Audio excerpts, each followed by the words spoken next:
Hello दोस्तों, कैसे हैं आप सब। स्वागत है आपका एक बार फिर हमारे यूट्यूब चैनल पर। और दोस्तों, आज हम जो टॉपिक लेकर आए हो लोकसभा से संबंधित है। ठीक है, अब हम लोकसभा में क्या देखेंगे, लोकसभा के जो अध्यक्ष होते हैं और उपाध्यक्ष। ठीक है, तो आज का हमारा जो टॉपिक है वो लोकसभा के अध्यक्ष से संबंधित है। ठीक है दोस्तों, फिर अगला हम लोकसभा के उपाध्यक्ष से देखेंगे और फिर लोकसभा की शक्तियाँ देखेंगे। ठीक है दोस्तों, लेकिन लोकसभा अध्यक्ष के ही 2 पार्ट होंगे, तो आज ये पहला पार्ट है। ठीक है दोस्तों, और इस पहले पार्ट को शुरू करने से पहले जितने भी साथी दोस्त नए आए हैं हमारे चैनल पर, वे हमारे चैनल को सब्सक्राइब करें। ठीक है दोस्तों, तो चलिए शुरू करते हैं अपना पहला सवाल। और हमारा आज का पहला सवाल है, लोकसभा अध्यक्ष का चुनाव कौन करता है। ठीक है दोस्तों, तो लोकसभा जो अध्यक्ष होता है इसका चुनाव कौन करता है। तो लोकसभा जो अध्यक्ष है इसका चुनाव लोकसभा के सदस्य करते हैं। ठीक है दोस्तों, चाहे वे निर्वाचित हों चाहे मनोनीत हो। ठीक है दोस्तों, सभी इसमें हिस्सा लेते हैं। ठीक है, चलिए नेक्स्ट क्वेश्चन देखते हैं। नेक्स्ट क्वेश्चन है, लोकसभा के स्पीकर का निर्वाचन होता है। ठीक है दोस्तों, तो लोकसभा के स्पीकर का निर्वाचन होता है। तो यहाँ पर बात वही है, स्पीकर का मतलब लोकसभा अध्यक्ष से ही है। तो संसद के सभी सदस्यों द्वारा, लोकसभा के सभी सदस्यों द्वारा। ऑप्शन सी है हमारा, प्रत्यक्ष रूप से जनता द्वारा। और ऑप्शन डी है, लोकसभा में बहुमत दल के सदस्यों द्वारा। तो दोस्तों, यहाँ पर जो हमारा सही सवाल है वो है लोकसभा के सभी सदस्यों द्वारा। ठीक है दोस्तों, क्योंकि लोकसभा के सभी सदस्य हिस्सा लेते हैं। ठीक है, और संसद के सदस्यों द्वारा नहीं हुआ, क्योंकि संसद में राज्यसभा के सदस्य भी आते हैं जो कि वे हिस्सा नहीं लेते हैं। ठीक है, तो इसीलिए संसद नहीं होगा, केवल लोकसभा होगा। ठीक है दोस्तों, तो चलिए अगला प्रश्न देखते हैं। अगला प्रश्न है, लोकसभा का स्थायी अध्यक्ष प्रोटेम स्पीकर किसके द्वारा नियुक्त किया जाता है। ठीक है दोस्तों, तो प्रोटेम स्पीकर की नियुक्ति राष्ट्रपति द्वारा की जाती है। ठीक है दोस्तों, जो सामान्यतः लोकसभा का सबसे वरिष्ठ सदस्य होता है। ठीक है, तो यहाँ पर हमारा जो उत्तर है वो है ऑप्शन डी, राष्ट्रपति द्वारा प्रोटेम स्पीकर की नियुक्ति की जाती है, जो अस्थायी अध्यक्ष होता है। ठीक है दोस्तों, और इसकी नियुक्ति क्यों की जाती है।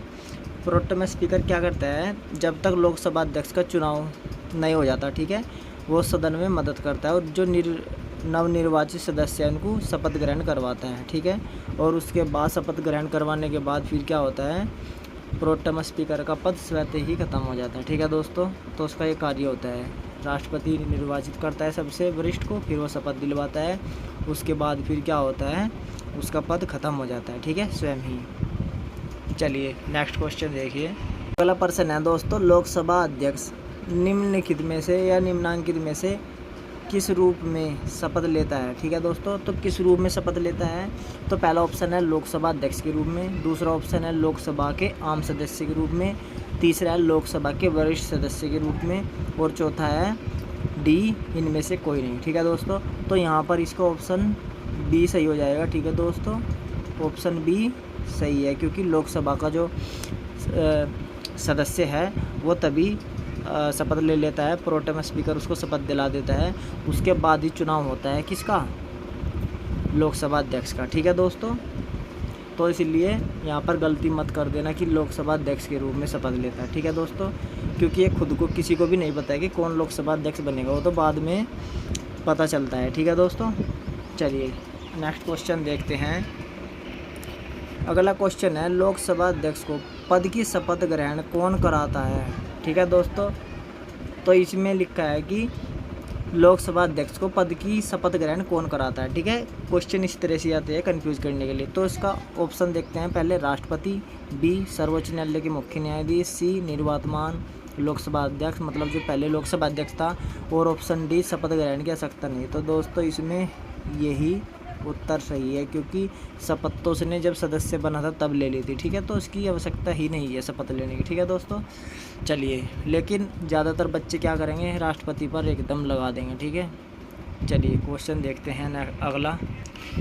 नेक्स्ट क्वेश्चन है, आम चुनाव के बाद अल्पकालीन अध्यक्ष, ठीक है, लोकसभा द्वारा निर्वाचित किया जाता है, भारत के राष्ट्रपति द्वारा नियुक्त किया जाता है, उच्चतम न्यायालय के मुख्य न्यायाधीश द्वारा नियुक्त किया जाता है, डी लोकसभा का ज्येष्ठतम सदस्य होता है।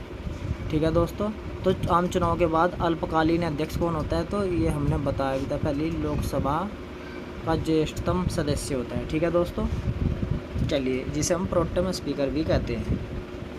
चलिए अगला क्वेश्चन देखिए। नेक्स्ट क्वेश्चन है, जो सदस्य लोकसभा अध्यक्ष का चुनाव करते हैं वे होते हैं। ठीक है दोस्तों, तो वे लोकसभा के होती हैं। ठीक है दोस्तों, जो सदस्य लोकसभा अध्यक्ष का चुनाव करते हैं वे लोकसभा के होते हैं, क्योंकि पार्लियामेंट के होंगे नहीं, क्योंकि उसमें फिर राज्यसभा भी शामिल होगी, राज्यसभा के होंगे नहीं। ठीक है, क्योंकि बात लोकसभा अध्यक्ष की है, वहाँ पर सभापति होता है राज्यसभा में, और मंत्रिमंडल की तो होगी नहीं। ठीक है, तो चलिए दोस्तों अगला क्वेश्चन देखते हैं। नेक्स्ट क्वेश्चन है, लोकसभा अध्यक्ष अपना पद कब खाली करता है। ठीक है दोस्तों, तो ऑप्शन ए लोकसभा भंग हो जाने पर, ऑप्शन बी राष्ट्रपति द्वारा ऐसा कहा जाने पर, ऑप्शन सी अगली लोकसभा के गठन के बाद, और ऑप्शन डी राज्यसभा द्वारा इस संबंध में प्रस्ताव पारित करने पर। ठीक है दोस्तों, तो इसका जो सही जवाब है ऑप्शन सी, अगली लोकसभा के गठन के बाद। ठीक है दोस्तों, चलिए अगला क्वेश्चन देखते हैं। नेक्स्ट क्वेश्चन है, लोकसभा अध्यक्ष अपना त्यागपत्र किसको देता है। ठीक है दोस्तों, तो यहाँ पर आया है कि लोकसभा अध्यक्ष अपना त्यागपत्र किसको देता है। ऑप्शन ए राष्ट्रपति को, ऑप्शन बी उपराष्ट्रपति को, ऑप्शन सी प्रधानमंत्री को, और ऑप्शन डी उपाध्यक्ष को। तो यहाँ पर वो अपना त्यागपत्र देगा ऑप्शन डी, लोकसभा उपाध्यक्ष को। ठीक है दोस्तों, देखिए, लोकसभा अध्यक्ष तो देगा उपाध्यक्ष को, और लोकसभा उपाध्यक्ष देगा अध्यक्ष को त्यागपत्र। ठीक है, ये आपस में ही त्यागपत्र देंगे। ठीक है, चलिए अगला देखते हैं प्रश्न। अगला प्रश्न है, लोकसभा के अध्यक्ष को किस प्रकार पद से हटाया जा सकता है। ठीक है दोस्तों, अब यहाँ पर हटाने की बात हुई है, तो किस प्रकार हटाया जा सकता है लोकसभा के अध्यक्ष को। तो दोस्तों समझिए, इम्पोर्टेंट चीज़ है। पहला ऑप्शन है लोकसभा के सदस्यों द्वारा साधारण बहुमत से संकल्प पारित कर। ठीक है, दूसरा लोकसभा के सदस्यों द्वारा साधारण बहुमत से संकल्प पारित कर। ठीक है, ये दोनों ऑप्शन एक ही हो गई। चलिए, संसद के सदस्यों द्वारा 2/3 बहुमत से संकल्प पारित कर, और ऑप्शन डी संसद के सदस्यों द्वारा 2/3 बहुमत से संकल्प पारित कर। तो दोस्तों इसका जो सही जवाब है ये ए। ठीक है, लोकसभा के सदस्यों द्वारा साधारण बहुमत से संकल्प पारित कर। ठीक है, न तो बी भी है, लेकिन दोनों एक ही है। ठीक है दोस्तों, तो अध्यक्ष उपाध्यक्ष को तत्कालीन जितने भी समस्त सदस्य हैं, ठीक है, बहुमत से संकल्प पारित करके हटाया जा सकता है। ठीक है, अध्यक्ष और उपाध्यक्ष दोनों को। ठीक है, सिर्फ उपस्थिति और मतदान करने वाले सदस्यों के बहुमत से नहीं। ठीक है, अब क्योंकि बहुमत होना चाहिए समस्त सदस्यों का। ठीक है, समस्त, ये ध्यान रखना आप। ठीक है, और ये प्रावधान क्या है, ये प्रावधान है 94 अनुच्छेद है। ठीक है दोस्तों, संविधान के जो 94 में ये प्रावधान है कि लोकसभा एक संकल्प पारित करके अध्यक्ष या उपाध्यक्ष को हटा सकती है। ठीक है दोस्तों, लेकिन शर्त वही है कि कम से कम 14 दिन पहले इसकी बात सूचना देनी होगी। ठीक है दोस्तों, और जो इनका लोकसभा अध्यक्ष का जो वेतन है वो संचित निधि से ही दिया जाता है। ठीक है, इस संदर्भ में संसद में उस पर मतदान नहीं होता। ठीक है, चलिए, हाँ एक बात और बता दूँ, यहाँ लगे याद आपको, जो लोकसभा है उसमें लोकसभा में उसके कार्यों और आचरण के संबंध में न तो कोई चर्चा की जा सकती है, न ही आलोचना। ठीक है, किसकी, लोकसभा अध्यक्ष की। ठीक है दोस्तों, चलिए नेक्स्ट क्वेश्चन देखते हैं। अगला प्रश्न है दोस्तों, लोकसभा अध्यक्ष को प्रति माह के रूप में कितना रुपये या वेतन मिलता है। ठीक है दोस्तों, तो कितना वेतन मिलता है। A option 80,000, B option 90,000, C option 1 lakh, और डी ऑप्शन 1,25,000। तो दोस्तों 1,25,000 रुपये प्रति माह इनको वेतन मिलता है। ठीक है दोस्तों, चलिए नेक्स्ट क्वेश्चन देखते हैं। अगला क्वेश्चन है, लोकसभा अध्यक्ष के संबंध में निम्न में से कौन सा कथन सही है। ठीक है दोस्तों, सही बताना है। वह राष्ट्रपति पद के प्रसाद पर्यंत पद धारण करता है, यह तो गलत है। ठीक है दोस्तों, साथ के साथ ही बता रहा हूँ। यदि वह निर्वाचन के समय सदन का सदस्य न हो तो वह 6 माह के अंदर संसद का सदस्य बन सकता है। यदि सामान्य अवधि से पूर्व सदन को भंग कर दिया जाए तो उसे अपना पद छोड़ना होगा। यदि वह त्यागपत्र देना चाहे तो उसे अपना त्यागपत्र लोकसभा उपाध्यक्ष को देना होगा।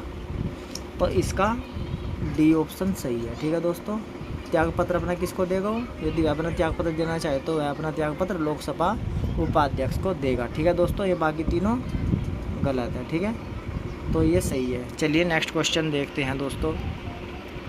नेक्स्ट क्वेश्चन है निर्णायक मत देने का अधिकार है। तो दोस्तों निर्णायक मत देने का अधिकार किसको है?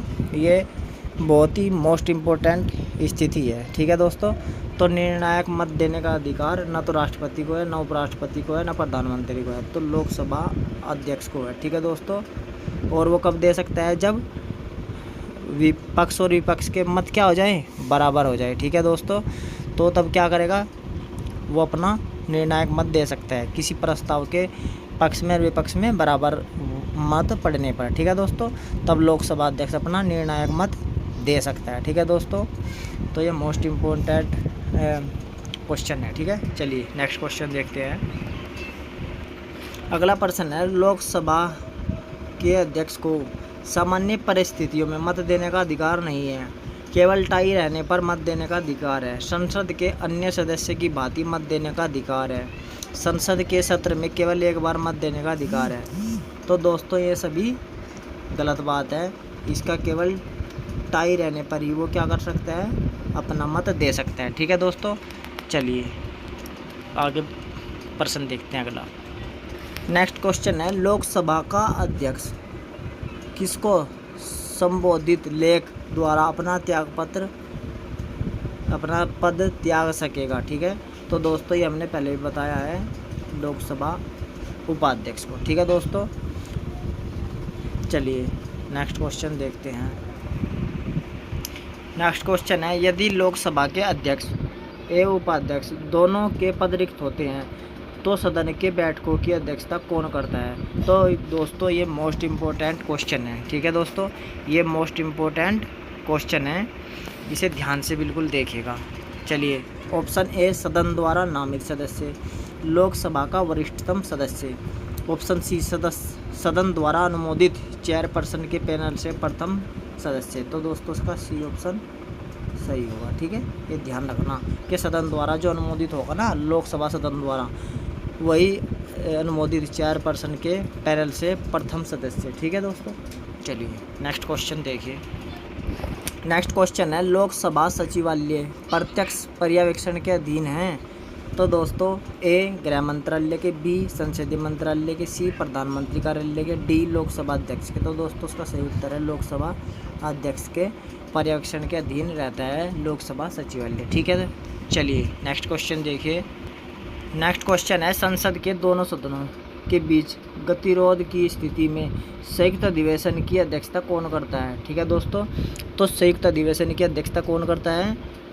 राष्ट्रपति, बी उपराष्ट्रपति, सी लोकसभा के वरिष्ठतम सदस्य और ऑप्शन डी लोकसभा अध्यक्ष। तो दोस्तों इसकी अध्यक्षता करता है लोकसभा का अध्यक्ष। ठीक है दोस्तों, और बुलाता कौन है दोनों सदनों में? यदि जब किसी विधेयक पर क्या हो जाता है, गतिरोध उत्पन्न हो जाता है, ठीक है, ये स्थिति बन जाती है, तो दोनों सदनों की संयुक्त बैठक होती है, उसका अध्यक्ष लोकसभा अध्यक्ष होता है, जॉइंट सिटिंग। ठीक है, और बुलाता कौन है? राष्ट्रपति। ठीक है दोस्तों, तो ये ध्यान रखना लोकसभा अध्यक्ष करता है, ना कि आप कभी सोच लो कि उपराष्ट्रपति बड़ा है, सभापति बड़ा है, सभापति करेगा, नहीं, क्योंकि वो तो सदस्य ही नहीं है राज्यसभा का। ठीक है दोस्तों, लेकिन लोकसभा अध्यक्ष लोकसभा का सदस्य है, तो ठीक है, इसीलिए अध्यक्षता करेगा। ठीक है दोस्तों, चलिए नेक्स्ट क्वेश्चन देखते हैं। नेक्स्ट क्वेश्चन है लोकसभा में किसी विधेयक को धन विधेयक के रूप में कौन प्रमाणित करता है? ठीक है दोस्तों, मतलब कि कौन बताता है कि ये धन विधेयक है कि साधारण विधेयक है? ठीक है दोस्तों, तो ये बताता है लोकसभा अध्यक्ष। ठीक है दोस्तों, लोकसभा अध्यक्ष ही क्या करता है? ये निर्धारित करता है कि विधेयक धन विधेयक है अथवा नहीं। ठीक है दोस्तों, चलिए नेक्स्ट क्वेश्चन देखते हैं, जो अंतिम क्वेश्चन है, और ये नेक्स्ट क्वेश्चन था और अंतिम क्वेश्चन भी है 20वां। ठीक है दोस्तों, चलिए देखते हैं प्रश्न। निम्नलिखित में से समिति का पदेन अध्यक्ष, ठीक है, लोकसभा अध्यक्ष होता है। ये पूछा कि किस समिति का पदेन अध्यक्ष लोकसभा अध्यक्ष होता है? ठीक है दोस्तों, तो समिति यहाँ कई हैं, जैसे प्राकलन समिति सबसे बड़ी समिति होती है, लोक लेखा समिति, नियम समिति और विशेषाधिकार समिति। ठीक है दोस्तों, तो इन चार में तो बताना है, तो इसमें है नियम समिति। ठीक है दोस्तों, नियम समिति, ठीक है। क्योंकि लोकसभा अध्यक्ष क्या करता है, कौन कितना बोलेगा, ठीक है दोस्तों, कौन कितना बोलेगा। जो लोकसभा अध्यक्ष का सबसे पहला काम यही है कि एक तो कार्यों का, जो बैठकों का संचालन है उसका करना, और कार्रवाई जो होगी व्यवस्थित करना, नियंत्रित करना, ठीक है। और मतभेद की अवस्था में अंतिम निर्णय भी देता है, ठीक है दोस्तों। और धन विधेयक है या धन विधेयक नहीं है, ठीक है, ये भी कौन बताएगा, लोकसभा अध्यक्ष बताएगा, ठीक है। और इसमें क्या करेगा, दल विरोधी कोई कानून के तहत लोकसभा अध्यक्ष को ये भी अधिकार है कि किसकी सदस्यता जा सकती है, ठीक है दोस्तों। तो इस तरीके से। और हाँ, जो एक गणपूर्ति वाला है, जब 1/, मतलब के जितनी कुल सदस्य संख्या है, ठीक है, उसका 1/10 सदस्य संख्या यदि नहीं है, ठीक है दोस्तों, तो या तो वो लोकसभा को निलंबित कर देगा या स्थगन कर देगा, ठीक है। क्योंकि सत्र नहीं होगा, ठीक है दोस्तों, जब तक गणपूर्ति नहीं होगी, ठीक है। और ये अनुच्छेद 100 क्लोज 3 में है, मतलब अनुच्छेद 100 के 3 क्लोज में है। तो दोस्तों जितने भी नियम कानून हैं सब बनाने के अंदर कौन कितना बोलेगा, कौन कितना समय देना है किससे, ये सब काम किसके हैं, ये लोकसभा अध्यक्ष के, ठीक है। और ये नियम समिति के पदेन अध्यक्ष होते हैं, ठीक है दोस्तों। तो ये थे मोस्ट इम्पोर्टेंट लोकसभा अध्यक्ष से संबंधित पर्सन। फिर मिलेंगे इसके दूसरे पार्ट में, ठीक है दोस्तों। तब तक के लिए धन्यवाद, नमस्कार।